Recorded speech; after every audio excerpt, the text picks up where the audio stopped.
Hello, friends. It is Friday, February 19th, and coming to you again from the Brooklyn Bridge here, over here at Three Rivers Christian School.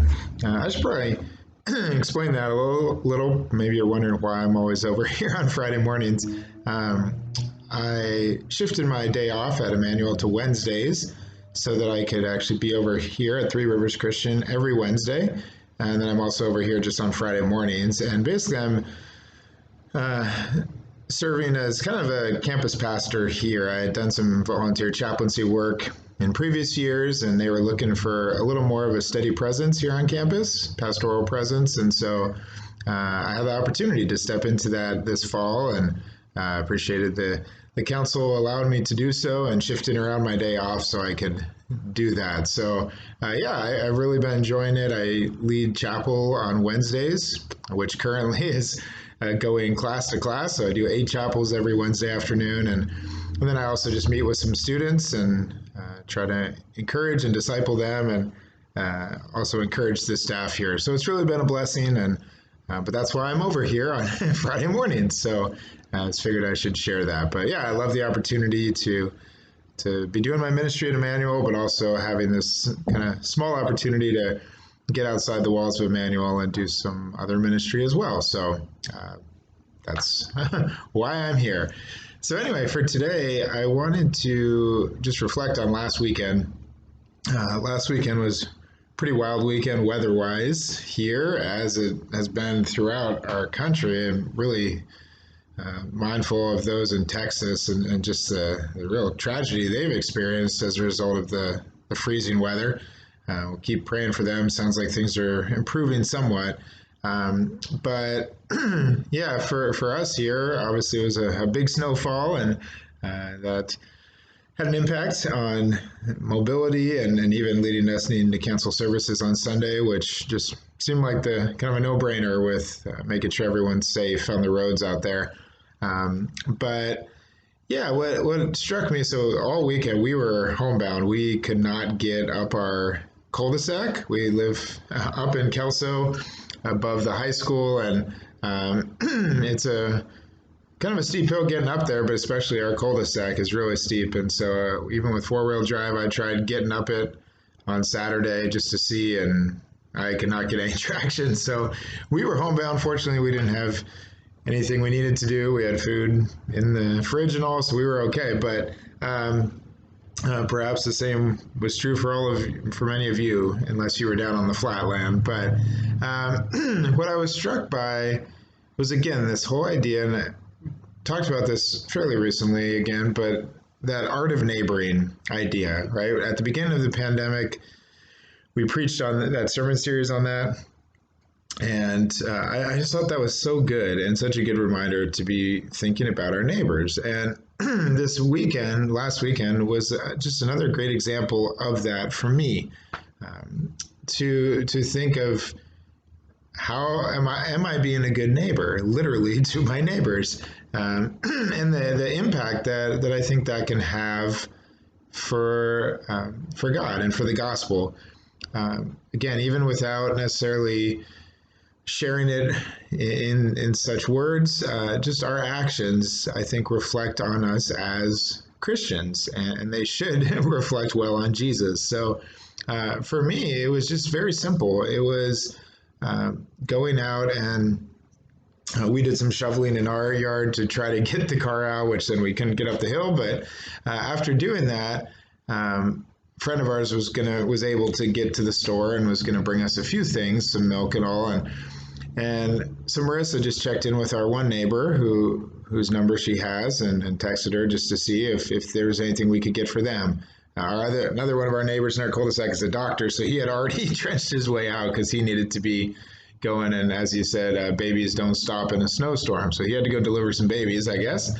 But our other neighbor across the street, single mom with a young adult son, but hadn't really seen a whole lot of movement over there. So I decided just to walk across the cul-de-sac and knock and ask if there was anything we could get for her from the store. She actually didn't answer, and looked like her son had parked up top of the cul-de-sac. So yeah, I could tell that and it saw footprints, so I could tell that she had been able to get out and get around. But it just was so simple, right? I mean, I could have easily we could have looked out for ourselves and said, well, we're going to get some supplies and that's good enough. But how simple was it to text a neighbor or to walk across the street and check in? Again, she didn't prove to be home, but it was a simple act. And then on Sunday, my neighbor, the one who Marissa texted, he and I went out and shoveled our cul-de-sac. We figured that was something that we could do, and I could have just done my driveway, and he could have just done his driveway, and kind of looked out for ourselves and called it good. But no, we went out into the cul-de-sac and worked together. Marissa was out there too, along with our kids, and we were all doing it together. And it was so simple, and yet just a good way to be a good neighbor. And then he still had quite a bit of snow on his driveway since we had shoveled ours out some the day before. So he then went down and was doing that. And Marissa and I just went down and helped him with some of that. Simple, right? It took us maybe an additional 10 minutes, but you could tell that he appreciated the gesture. Now, we didn't talk about faith. We didn't talk about Jesus in that moment. He knows I'm a pastor. We have our Three Rivers Christian sign in our front yard since our kids all go here. And, so they know that we're people of faith. And so to me, it was a simple way to kind of live that out, right? To say, we're going to go a little extra mile just to show some love, to show some care for you. And I just thought my point in this is, again, not to like blow my own horn by any means, but it reinforced for me how simple it can be to share our faith with others. Again, even if we're not yet at the point where we feel like we have a close enough relationship to really speak about Jesus with them. Sometimes that takes some time, and if you just kind of launch right in, maybe people will be resistant to that, or oh, you're just trying to force your faith on me.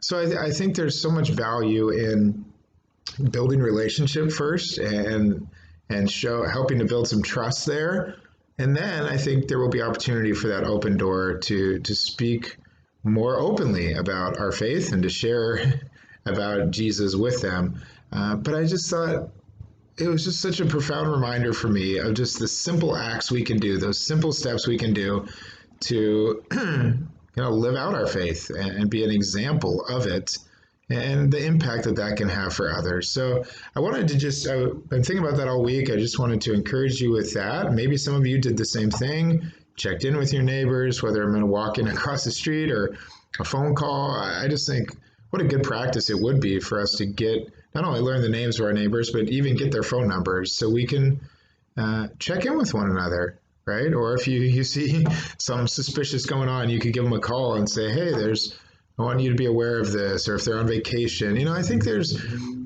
being a good neighbor is really important. And I think it can be just such a simple, natural way for us to love our neighbor, the people who physically live right around us, because we automatically have a connection with them. We're neighbors, right? We're not strangers, or at least we shouldn't be. We have to be intentional with that. So I want to encourage you with that again. But this verse I've been thinking of today, and I wanted to share it.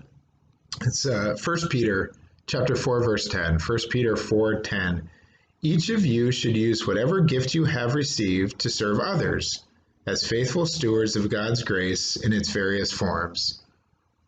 Each of you should use whatever gift you have received to serve others as faithful stewards of God's grace in its various forms.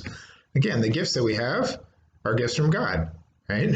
We all have gifts. We have different gifts. There are things that all of us are good at, things we really enjoy.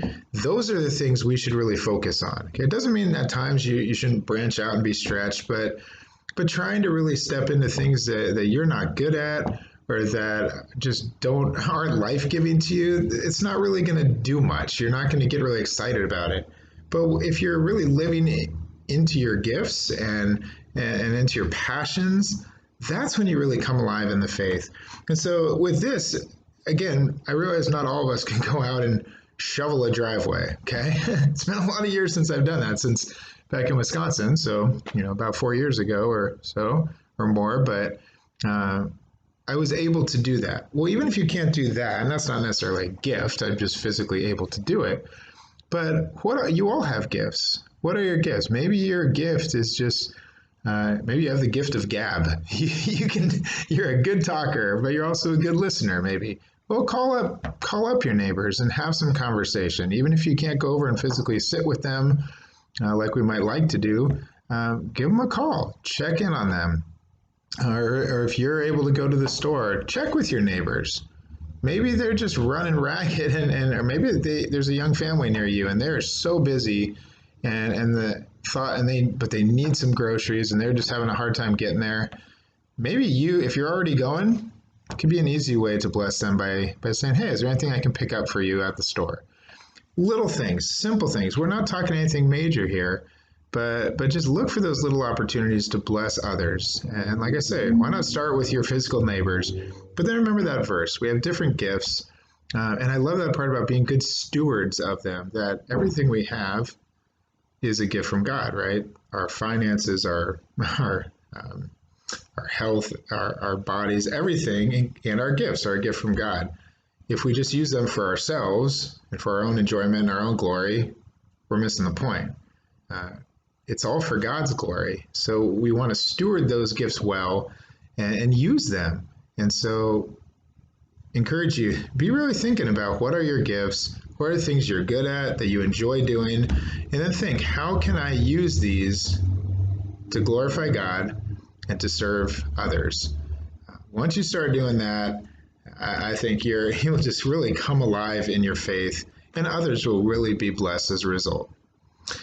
So friends, I hope you have a great day. I hope you have a great weekend. Really looking forward to getting back together Sunday with those who are able to do so. Otherwise, connecting through the live stream with those who are at home. We're actually using a new platform for our live stream. It's called Live Control, which means that Bob Oglum and Amber don't have to lug all their stuff in every day. Bob found this new thing where it's basically a company in California that has sent us cameras and they recorded from afar, but then it all shows up on our website. So if you go to www.elclongview.com, under media, go to the services tab, that's worship services, and you'll see all the services there. And again, we're still working out the kinks a little bit, but I think it's going to work really well. It's going to take a ton off Bob's plate, and we're so grateful for him. I think this will be a huge blessing, though, for him. And I really think it's going to be just a good quality live stream we're able to send out. So I hope you enjoy that and look forward to worshiping with you all this Sunday. God bless you, friends.